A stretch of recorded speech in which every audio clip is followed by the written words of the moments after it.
Welcome to the Doing Hard Things podcast. We've all heard that we can do hard things, but what about when it coincides with a cooperative and philanthropic spirit? That's where we find purpose-driven business at the crossroads of hard things and heart things.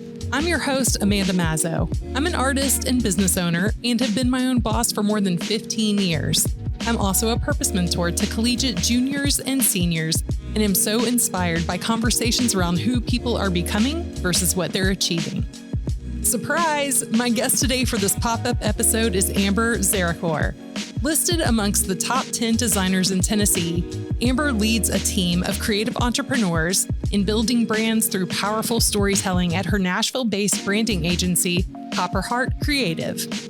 She also thrives by creating a safe, inclusive community for women to chase their big, scary dreams through hosting a conference made for doers, dreamers, go-getters, and leaders. The Fill Your Cup Conference is coming to Nashville on August 24th. We're so glad you're here. Now let's get to the heart of it. Amber Zaricor, welcome to Doing Hard Things. Yay! I'm so happy you're here. So we read your bio at the beginning of this, but there's one part of your bio that I intentionally left out, so I can read it here. As an Enneagram 2 Wing 3, Amber believes in building deep relationships, living intentionally, and doing everything with her whole heart. Heart is an ongoing theme throughout Amber's life, something she weaves into every interaction and life decision. So when I read this, of course, we love to talk about heart on Doing Hard Things. So I would just love to hear more about the heart behind Copperheart Creative. Yes. And heart is something too that I love the synergy that we both have, because as creatives, we are overflowing with heart. And it's kind of becoming a buzzword. And it's something that, looking back, I've been using this phrase my whole life. And I didn't realize that even as a child, it was a family friend. They said that I had a golden heart. Oh, and wow. I didn't know what that meant. Yeah. I was just like, yeah, great. Like, okay. What now? I was in branding agencies and I saw how quickly clients became transactional. And it was you give us money, we give you your design, and have a nice day. And it was in my final big girl job that before jumping into entrepreneurship, that I realized that heart is missing in so many of our corporate roles, jobs. And honestly, like as a creative, like if you're just pouring your heart into your work, but you're not pouring your heart into your client, there was a big disconnect there. And I'm very relational. I'm very much so. That's my favorite part. And when I didn't get to do those pieces, that's when the heart really came up to the forefront. And I realized this isn't in alignment for me anymore. And that's when I jumped accidentally in a meeting, quitting my job and pursuing a career of designing with heart. Okay, so I'm going to need to rewind a little bit, because did you just say you accidentally quit your job? Say more. Oh, that was the worst phone call I think I've ever made to my mom. She was like, "You did what?" Yeah. I was 24. I was living in Nashville. I was like doing the thing. Yeah. And I quit my job in a meeting. It just fell out of my mouth. The work environment that I was in started to get toxic. I mean, I was like drinking beers at lunch. Oh, like gosh. It was like, when it's getting to that point that you're like, this is not good for my mental health. This is not, I was going home and I would like run 5 miles and then I just like cry myself to sleep. Like it was such a toxic work environment. Wow. And it just gets to the point where you're like, I've had enough, but I didn't realize that was not normal. I didn't realize too that a lot of the interactions that I was having were actually like contradicting with my value system. And I didn't know that until I started seeing my behaviors shift and how toxic that was becoming. And if anyone's in a job right now, speak it out loud, tell someone that you're in that. And so I had talked with a friend and I was like, I don't know what I'm going to do. And literally the next day after I spoke that out loud, I was brought to a meeting with a client, and they own a national jewelry company. And it is a powerhouse team of women. It's a small company. Like if you could drive past it and blink and miss it. Oh, wow. But they are in so many stores across the nation. They do huge numbers nationwide. And we got to sit down and talk marketing and design. And I just remember hearing the owner's story and I was like, oh my gosh, like she didn't want to be in the spotlight. She loved her clients. She was doing it because younger her needed to hear these things. Like her why had me in tears. And I just remember sitting there and being like, you have to share this story. Like women need to know. And she was a single mom at the time. Like there's just so much beauty in her story. And I just remember sitting there and wanting her to share this. And I'm like, you have to share this with the world. Like the world, women need to hear hope in this. And she was like, I don't want to be in the spotlight. Like it was just this, like, she's so humble. She was overflowing with humility and gratitude and just beauty for what she was creating and community for how she got to share it with the world and bring women along with her. Like, is that not the definition of? I love all of the stuff. To anybody kind of looking in, yeah, we do design, we do video, we do media kind of things, and we're creatives. But my favorite part of the job is telling stories, because I think when we share stories, that's what builds bridges to each other. So we're no longer apart, even if we're completely different. Fundamentally, like even if we're completely different, by sharing a story, we now can go, oh my gosh, I can't believe, like we may be from the same town, or I've actually experienced what you've experienced. And now all of a sudden we have some commonality here. That was my moment of seeing my value system aligning with the perfect customer. Ideally, like she was my dream customer. And I was so glad that I got to meet her. And then after this huge emotional, like aha moment of sharing her story, her team's crying, our team is like getting choked up, and I just have tears running down my face. And my boss goes, okay, so moving on, let's dig into SEO. And I was like, we are not done here. Yeah. There's so much more to unpack. Exactly. I'm like, they're having a moment. Let's like let some space. Like, let's let this sit for a second and just sit in the uncomfortable like beauty of this aha moment. And he just wanted to move into the what's next on the to-do list. And I'm like, I know this isn't in the agenda. And that is where we design with heart for people with heart. And coming back to the drawing boards, that was my moment where I was like, this is what I'm supposed to do. This is what's wrong with like design, and like clients have bad experiences because they are treated transactionally sometimes. Yeah. And so I had that aha moment of just like, your business is your baby. It's emotional to create. It's emotional to nurture. It's emotional to grow.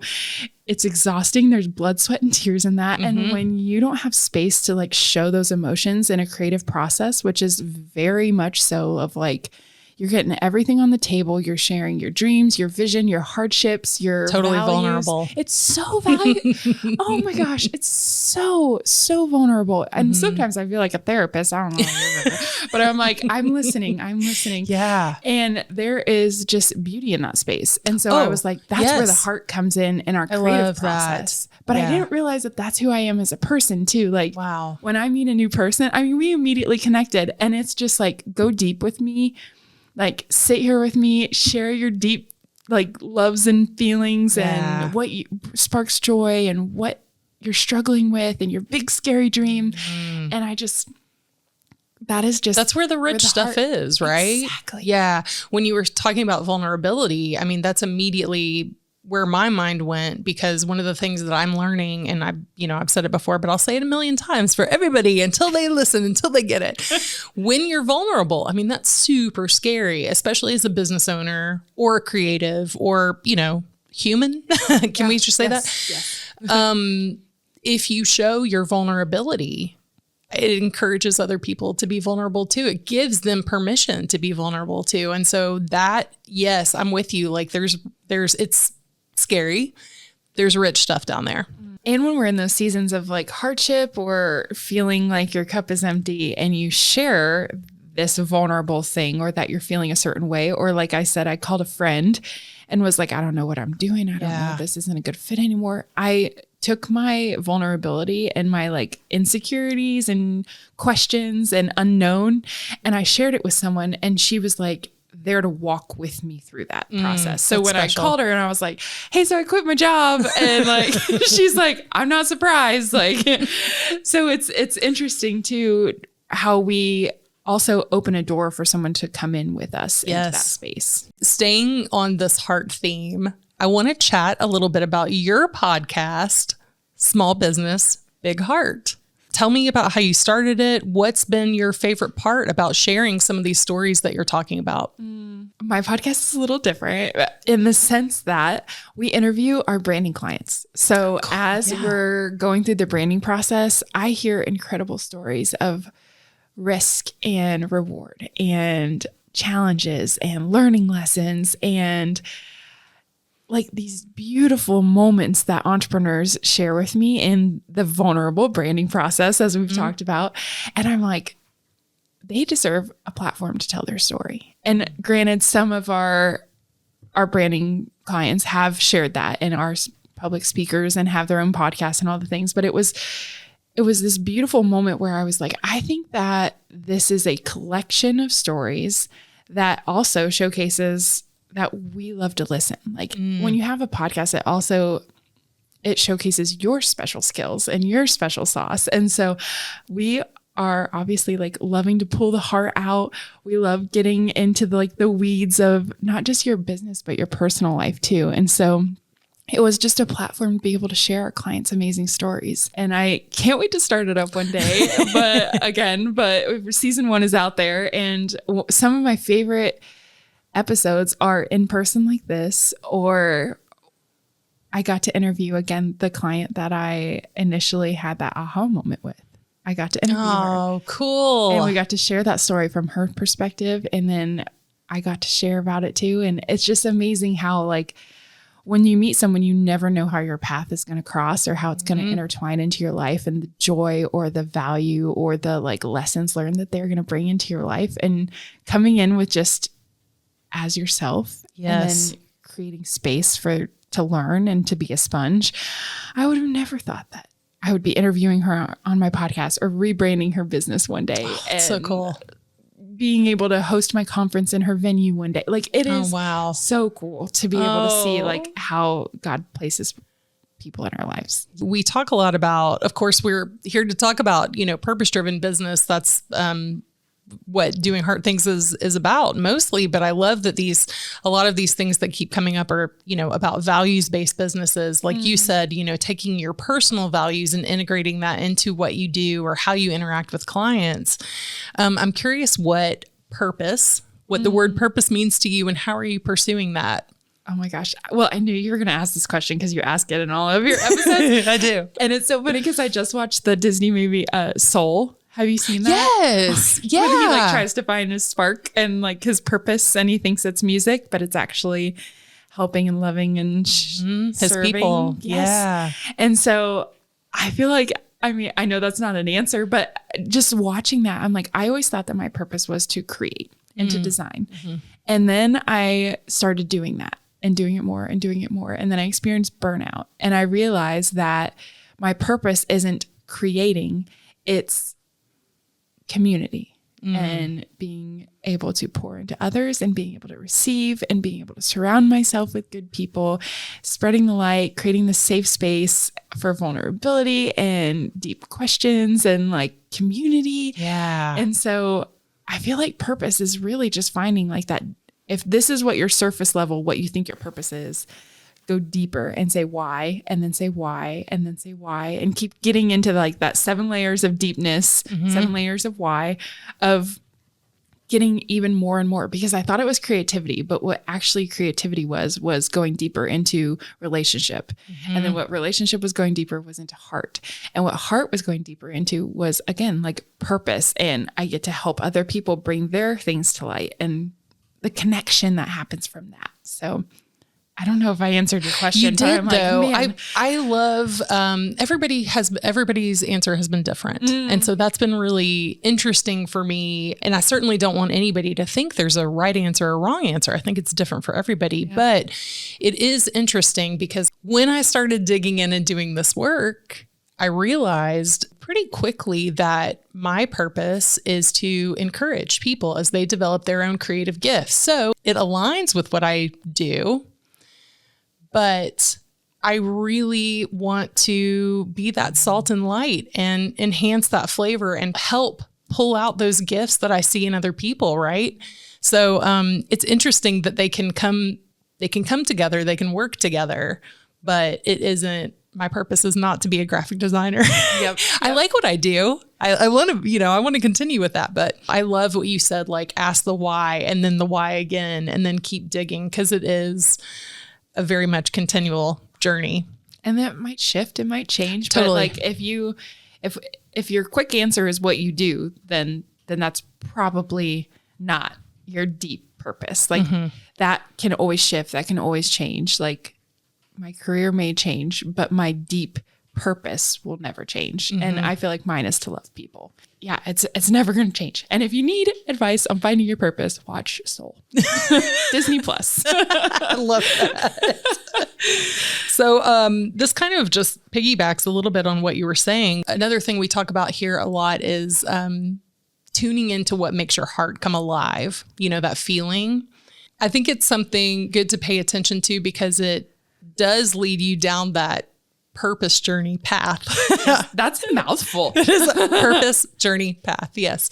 You mentioned burnout earlier. And so I know that you have a personal story with that. And I know that also leads into the Fill Your Cup conference, which I want to talk about, but let's hear that personal story about burnout first. And it's so funny because even right now, as I sit here, I'm like, literally my cup is like not half full. Like I'm just like, there are certain seasons where burnout just starts to sneak up and we have to like gut check ourselves of like, how am I feeling? What level is my cup? What is taking from it? What is pouring into it? What am I doing to take care of myself mentally, emotionally, physically, spiritually? Ugh. So I'm like, I'm as I'm saying these things, I'm going to listen to this and I'm going to need to take my own advice. Like, so in 2018, I was 2 years into running my own business and I thought I had to like grow into an agency. Like that was my like path because I wanted to show everyone it could be done. Isn't that funny? Yeah. It's not my journey. I just wanted to like prove myself to the man, I guess. I don't know. But it was not how, obviously, what I was cut or supposed to be doing. And you learn that from physically, emotionally, spiritually, all the things. Your body starts to tell you when you're not in alignment. And so I started pushing down this path of achievement, awards, people pleasing, huge budgets, being a yes man, and like taking on any kind of project. And I was like, yeah, we were getting awards. We were being published. I had multiple people on my team. We were running multiple projects at a time, biggest proposals I've ever sent out. And then I started having panic attacks, and your body will tell you when you are not in alignment. And now I'm learning this, like where my body was giving me warning signs. I've been working with a local life and wellness coach, Mary Hyatt. She's fantastic. Oh, cool. But I'm starting to learn where it shows up in my body when I'm stressed. But I didn't know that in 2018. I just knew that I was crushing it on paper. Yeah. And in the eyes of other people. Yes. Yeah. Which, I know that 3. I know it. Yeah. It's so icky, but it's just, you just keep feeling that sense of like, well, they think I'm doing great, so I must be doing great. No. Anytime I would go to sleep at night, my brain was spinning. I wasn't sleeping. I wasn't eating right. I would skip my workout to answer emails instead. Like I was literally taking my cup and just pouring it out in front of people and just like, look what I've done. Yeah. Like, look at my achievements. Yeah. Don't you love it? And internally I was just crumbling. And so I had, after my first panic attack, I was like, something's got to give. Something's got to change. And I realized that I was pouring from an empty cup. I was pouring so much into others and my work that I wasn't taking care of myself in like a deeper way, surface level. I'm building my business. I don't have time to take care of myself. That was when the big girl boss hustle culture was like really peak. Oh yeah. And I was like, I'm crushing it and I'm burnt out and I'm tired. But you got to keep pushing. You got to keep going because that's what the hustle culture tells us to do. Slay all day. And when someone asks you, how are you? And it's like, I'm busy. I'm so busy. And I'm like, now my response to that is, I'm sorry. How can we cut some things out? Like, oh, that's good. Instead of like, good for you. Like, I know. Like, we're not celebrating this anymore. I am the person now that takes whenever I go to like a bookstore or something, and I always go to the stationery aisle because I love a good. Give me all the paper. Yes, I love you. I knew you were my girl. Any good notebook that says I am very busy, I turn that around and I put it in the very back, and I'm like, stop selling this stuff. Like, and so yeah, I'm a huge advocate on the pause, pouring into yourself and filling your own cup so that you can overflow into others versus taking my cup, pouring it into your cup. Then I'm empty, you're full. What was the point of that? Yeah. I'm not serving anyone now. Tell me if I'm wrong here, but my intuition is saying I think this goes deeper than just getting a massage. Oh, yes. I mean, granted, massages are great. Oh, they are great. Fine. But I mean, that may help in the short term. What are we talking long term? Amazing. Tell me some of the things that you did in that moment once you figured it out. I thought massages were filling my cup. And then I would bring my anxiousness, my phone, my email, my to-do list in my brain into my massage. It wasn't relaxing. Granted, my massage therapist is never relaxing. She beats the crap out of me and I love her to death. She puts me back together. Jason doesn't understand this, but anytime I go, I'm like, no, if I'm paying for it, like I want to leave with bruises. Like you need to make a mark because I carry all the stress in my shoulder. So let's go. Yep. That's where the saying of like carrying the weight of the world comes from because your body is telling you that you're stressed. Yeah. Again, I'm learning all of this. No, I think it's great. And so, yeah, massages are not... It might be a piece, but it's not the big picture. It's not going to fill your like soul purpose of like your soul lack, I guess. And so where I've really learned that is boundaries, saying no, community, being around positive, like-minded women that can speak into me and pour into me when I'm doubting myself or when I don't have the capacity to pour into myself. Like I can just send a quick text and like SOS, my cup is draining so fast. And they're like, remember who you are, take a pause.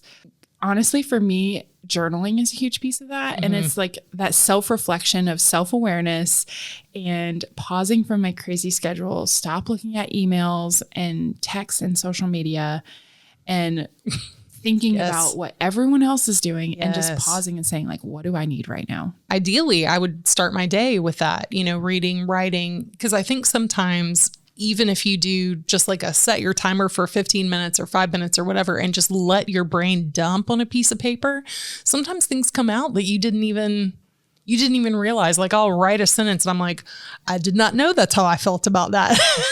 To your point, I think that's really important to do like a heart check. Again, the coach that I worked with, I've done so much personal work since having this burnout in 2018 and where that's shown up in my life and doing personal work, masterminds, coaches, therapy, just you name it. I'm like, there is so much good of filling my cup with those specific things that she told me one day. She's like, Amber, and I'm gonna like, Amanda, this might work great for you too.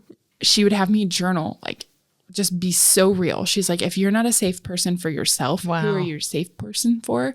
And so just getting so real when I just brain dumped and like let my heart just say like, I'm exhausted or I'm really not wanting to show up today or this is just not working. I don't understand why. Like, right. And like being so real on the piece of paper. And then she said, burn it. Rip it out of your perfect journal and light it on fire, because then it starts to create that like sense of, okay, this isn't perfect. Okay, this is going to get burned soon. So I can really be honest. I can scribble and like write sloppy if I want to. Yeah. I know that the Fill Your Cup conference is coming up August 24th. Yes. This lineup, we've been talking about it this morning. It's insane. I'm super excited for these women to hear from these speakers. There's a wealth of knowledge. I mean, even Amy Bream.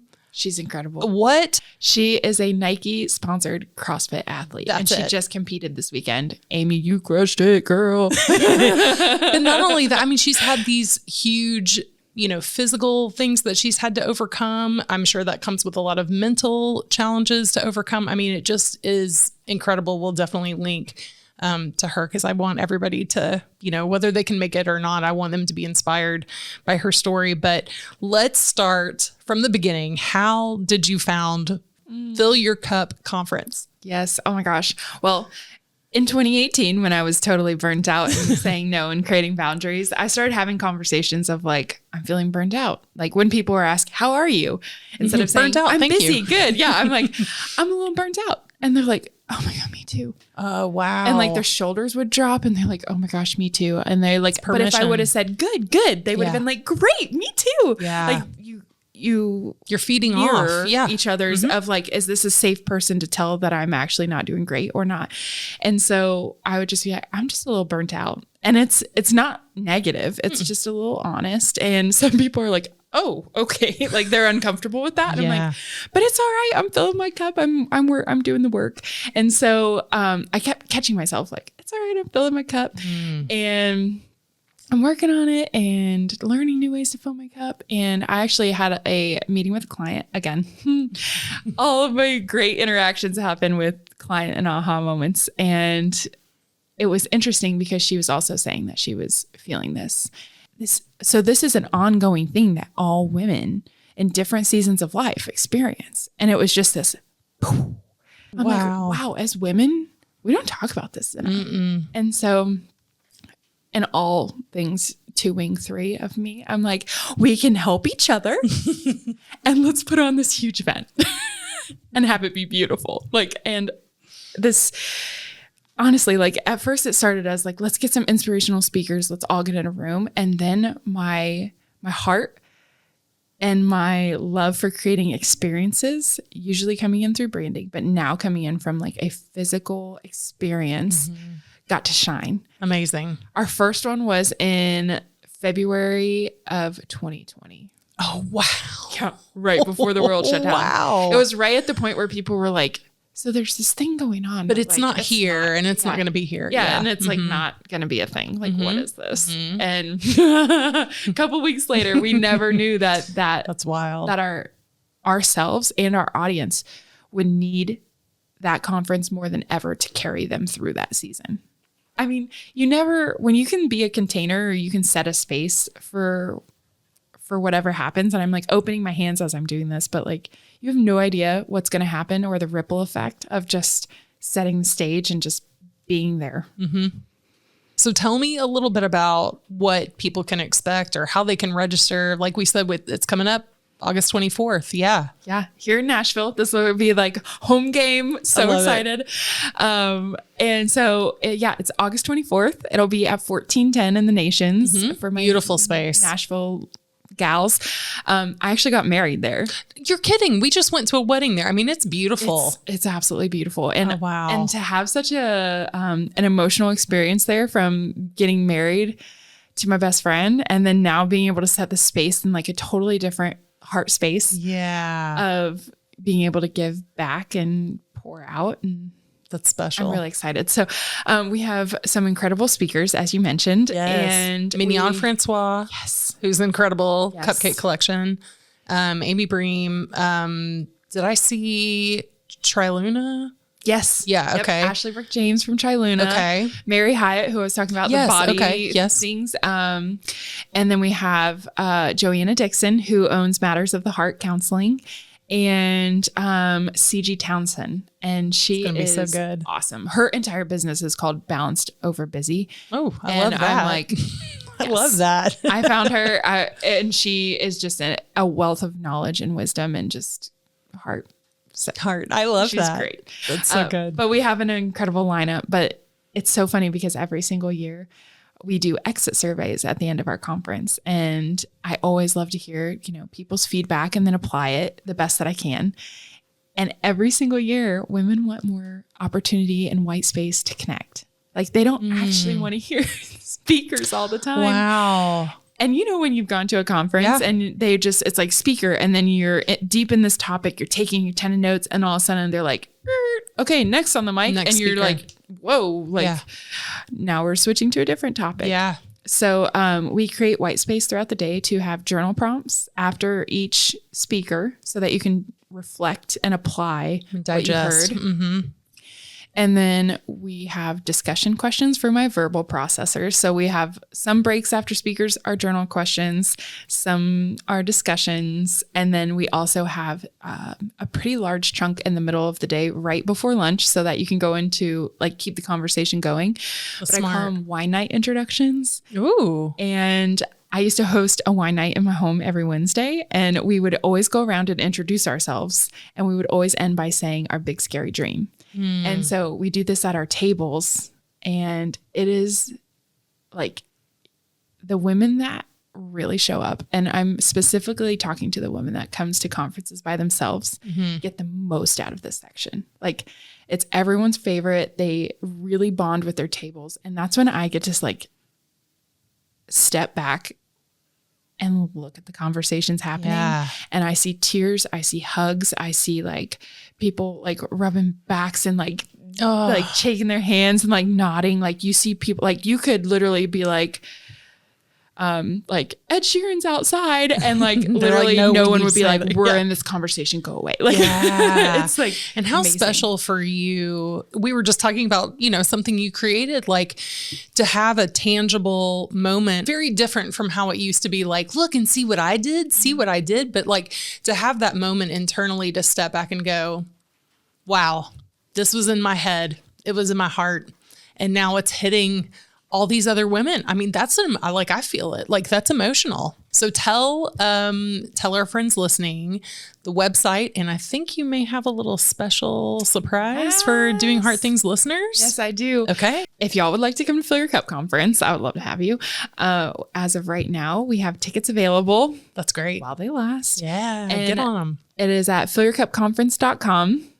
And we have a promo code for the listeners, and it is DHT10.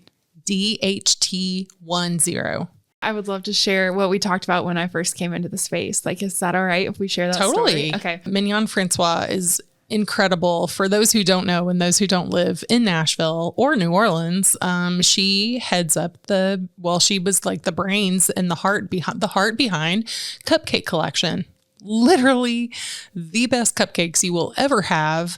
So she came to speak at the Nashville chapter of Creative Mornings, which you were there, Amber, and our paths have crossed and we didn't even realize it. But yeah, so we were in the back because Jason and I volunteer for video. He's running the camera and I'm sitting in the back and doing sketch notes. Now no one has hired me for sketch notes. This is one of those things I'm like, it's not perfect.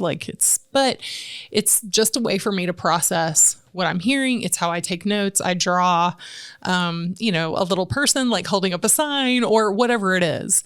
There was another conference that I had gone to, the Story Conference, and I started doing that for some of those speakers. And I just happened to show some of my work to one of the speakers. Actually, it was Brad Montague.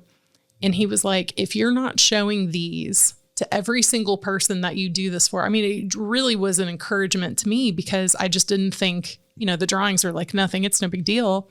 But he was like, this is such an encouragement to the people that you're recording, so you should share that. And so I did with Mignon. And I walked up to her and showed her, and she of course freaks out. I've got a picture. I'll put it up in the video, maybe post it online. So kind, and listened to me while I told her the story behind the graphic recording. So when I was in middle school, maybe even high school too, that's how I took notes, right? So I'm like doodling in the corners and I'm like drawing little people and like illustrating whatever I'm hearing in school. And I'm getting sent to the principal's office repeatedly. There was one time I got sent to the principal's office 3 times. Well, I'm a brat, but back then, because I was drawing with a pencil, put down the pencil. So I put down the pencil and took out a pen and continued. Oh, that is total brat. Yeah. Put down the pen. And so I did that. And then, and then I took out a marker. And so it just like kept going. So I kept getting sent to the principal's office. But I see these stories all the time of like, there was a kid in, I think it was England, the same exact thing happened to him. And then now he's like doodling on the walls of restaurants. Cool. Because he's living into, those are his special gifts. And like, if that's how everybody's brain is different, there are kinesthetic learners. They're to your point, you said, my verbal processors. I mean, everybody is different. And so, maybe my teachers back then just didn't understand that, and they didn't know what to do with me, but she was great. Just being able to encourage me to keep going. I just thought it was interesting as I was driving here, like how the last time I was at Center 615 was I was hearing Mignon speak. Yeah. And I was in that season of burnout. That was in the middle of that season. Wow. And I had never heard an inspirational speaker before. That was the first full circle time I had ever heard someone speak truth and wisdom and storytelling and personality and joy. And speaking of joy, I mean, that's her thing. Like, I declare joy. She made the entire room say that back to her. Like, okay, on the count of 3, I declare joy. Like, and get in there, And like, it feels uncomfortable at first. You're like, it does, but then you're like, no, I'm screaming it, because there's always something. Sure, we can always look at the world burning, and kind of like let that get you down. But half full, half empty. Right. There's always something to get down about, but there's so much good too. There's so much good. So, I declare joy. I mean, I never heard an inspirational speaker before. I was sitting there with tears running down my face. And then now pulling back into the parking lot here, 5 years later, she's my headliner for my conference. That's back in 2018. Incredible. I didn't know I was going to have a conference, but I literally thought, I'm like, I want more of you. I don't know how I'm going to work with you, but I want you on my stage one day. I didn't have a stage. I didn't have a platform. I had nothing. I was a burnt out graphic designer having panic attacks, hearing an inspirational speaker that had a cupcake shop like at the time. And it was this, like, I literally pulled in the parking lot and I had tears in my eyes because it was the biggest full circle moment of like God saying exactly where you're supposed to be. This is the reminder that whoever is walking into your life today, you have no idea how they're going to show up in your life later. Younger Amber would be so proud of this moment right now. Yeah. I have a sharp left segment that we'll do before we can bring this all back around. Great. So our segment here, our very high-tech segment on doing heart things, is pick a card, any card. We have a pink heart, a blue diamond, purple pyramid, orange arrows, red check, gold star, and green shamrock. So Amber, pick a card, any leaning card. Towards the purple triangle. All right, let's do it. This is a good one. Great. No, you're going to love it. Tell me about a time you were scared and did the thing anyway. That was the whole podcast we just talked about. Oh, man. Honestly, I can give you like the answers that we talked about previously, but I think the most relevant recent thing would be this specific conference. I just had a baby and I just came off maternity leave, and I don't recommend planning a conference coming off of maternity leave, like maybe wait a couple months. And a lot of people were like, if it's not the right season, just press pause. You don't need to have one this year. Like, people understand, like, take this season for you. And I just kept feeling this, like that just didn't sit right with me. And it's a risk to host an event in Nashville. Like, Nashville is a pretty expensive city to host events. So anyone hosting events, props to you. Like, please support them. It takes so much to put on events. And I was like, I think I can do it. And then I came back off maternity leave. Like, I had the venue booked before I left. It was like January. We booked the venue. I ended up having my daughter in February. Oh, wow. And coming off maternity leave, I was like, I am in way too deep. My brain, my hormones, like everything was not the way it was before. Like I was two different people trying to find who I am now. And I'm still wrestling with that. I'm still learning. Like it's so hard. And so even like my focus was just shot. Like, I mean, it was a challenging season to come back off of. And then also running my business, then also trying to figure out childcare, and then I'm nursing right now. So there's just so many things up in the air. And I'm like, can I cancel this? Like, I think I did too much. I'm doing too much. Like, and I had a friend speak into me and she was like, like, Ellie is going to be so proud of you. That's your daughter, Ellie. Sweet. She's like, the beauty that you get to pour into other women, like she is already so proud of you. So if you have capacity for this, let your light shine and let her see you shine. Like that is the biggest gift that you could ever give her, is letting her see you shine. Then I started delegating. I started cutting stuff out that I thought should be there, which was again, my Enneagram 3. Like it doesn't need to be perfect. It just needs to be a safe space. Like great, like heart behind it. Yes. And so I'm cutting out all the shoulds. I'm cutting out stuff from my budget. I'm cutting out decorations. Like there was so much that I cut out from the things that I thought that it needed to be for Nashville. And it's not taking anything from the heart of the event. Cause I went back and I read some of those exit surveys again. And not once did they say like, the aesthetics were great. I loved my pamphlet that was so beautifully designed. Like I loved the decor in the bathroom. Like no one cares. How interesting. And so, yeah, it definitely shifted a lot of stuff and it was terrifying. And I thought about canceling it.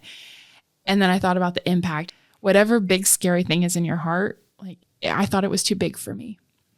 And I thought that I couldn't do it. But I realized that is true. I just can't do it alone.